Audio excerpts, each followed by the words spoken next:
Welcome to another episode, Halftime TV viewers and subscribers. And in this one, we're going to talk about the 100-meter World Championship final.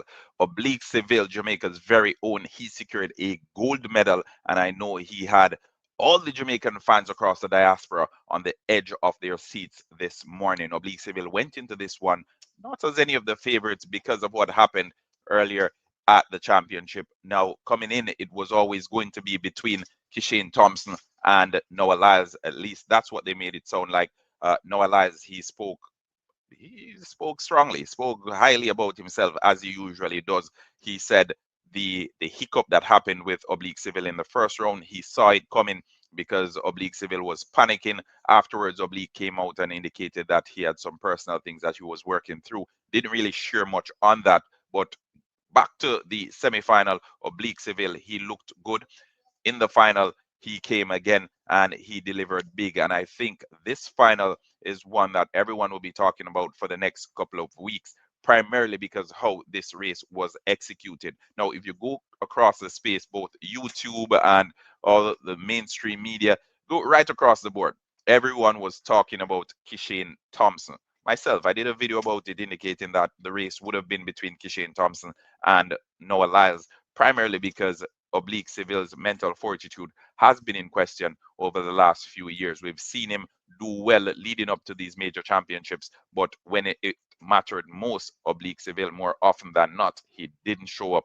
We saw it at the Olympics, we saw it before that, but this time around, Oblique had other plans. His coach had other plans as well. I don't know if bringing Usain Bolt and having him in the stands was an added bonus, like a morale booster or something of sort, but it definitely helped, and it was definitely good to see from a fan's perspective to see Bolt cheering on in the stands. The last time Jamaica won gold in the 100 meters at the World Championship, Usain Bolt was the one who won it, and Oblique Seville, the same coach that Usain Bolt, the same person that used to coach Usain Bolt, Glenn Mills, he he was there pushing him on as well. So they share the same coach, and now they have something else in common, and that is they are the 100-meter world champions. Jamaica's national anthem will be played in the stadium for the first time at these world championships. In second place, we had Kishane Thompson. And let me break this race down for you because Oblique Seville, he had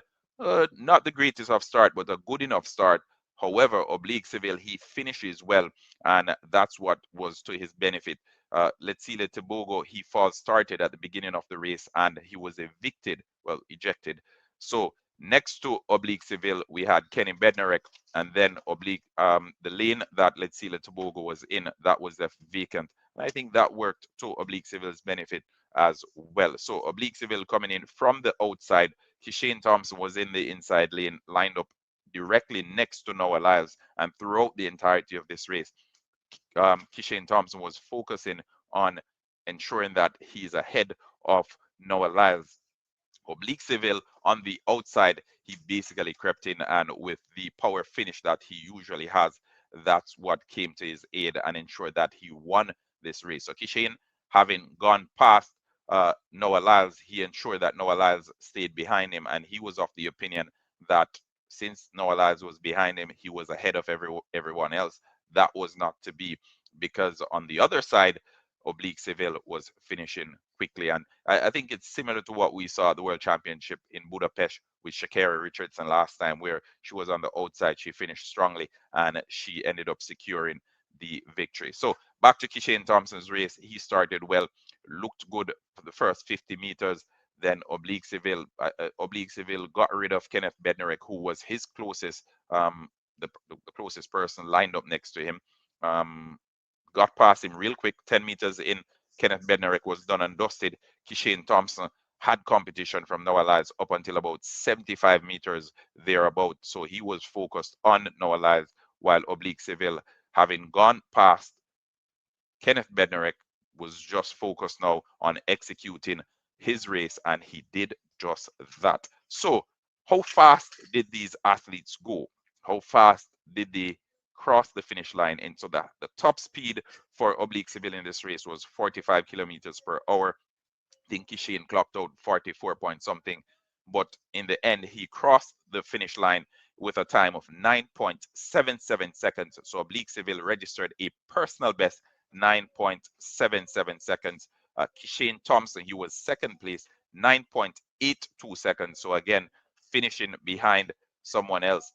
Last time around, it was Noah Lyles that he finished behind. This time, he's finishing behind his countryman, Kishane. He's finishing behind his countryman, Oblique Seville. Kishane Thompson, he would have been disappointed, I think, because he's been ranked #1 in the world. He's gone faster than that 9.82. He just needs to finish his races. And as one of the analysts were saying on the television, they're saying they probably need to discuss it because Kishane Thompson usually has a good start and Oblique Seville usually has a great finish. So probably they can exchange notes and work on that going forward. But Kishane Thompson, he needs to work on the finish. And this is something that we have been speaking about here on Halftime TV for the last 5 or 6 months or so, because usually the middle part of his race is perfect up until about 85 meters or so. Everything goes well. And then the last part, I don't know.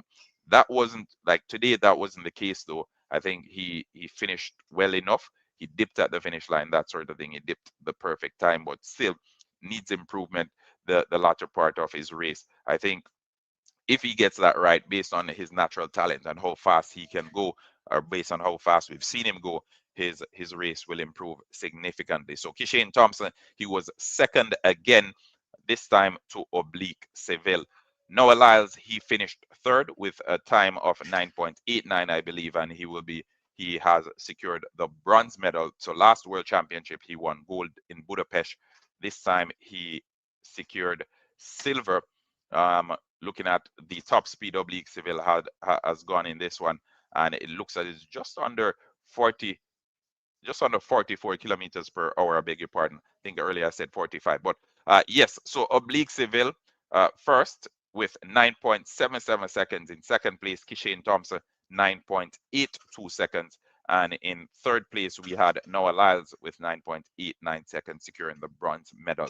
Noah Lyles obviously disappointed, but he's celebrating, he's cheering on the fans, he's celebrating with the Jamaican athletes as well, standing for a few photo ops. And I know the Jamaican fans, they're always crucifying Noah Lyles, and a lot of the folks in this particular race would have been happy that Noah Lyles did not win gold. I think most people watching on, they were hate watching and hoping Noah Lyles didn't finish first because of how he was leading up to the race and the interviews that he had given. But that is Noah Lyles. He usually tees up these races. He usually builds the hype and the excitement around it. And I think track and field needs someone like Noah Lyles, because otherwise it'd be super boring and people will be disinterested really easy. So that's it. Halftime TV, turning it over to you, the Halftime TV viewers and subscribers, to share your thoughts. What are your reactions to this brilliant race from Oblique Seville, getting over the demons of the first round? Remember, he had that hiccup where he had the slowest reaction time, 0.286, the slowest reaction time of anyone in the heat. Still went on to secure a third place finish and to progress through to the semifinal. He worked on it, he fixed it, he got the semifinal right, and he made his way to the final.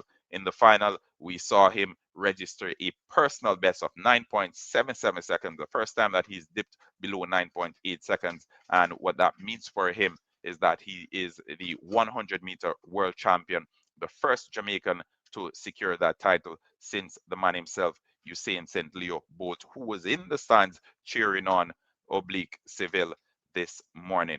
I'm going to leave it at that, and we're going to keep the conversation going in the comment section. If you haven't done so as yet, smash the like button, subscribe to Halftime TV, and to everyone who have already subscribed, thank you for getting us to 30,000 subscribers. Until next time.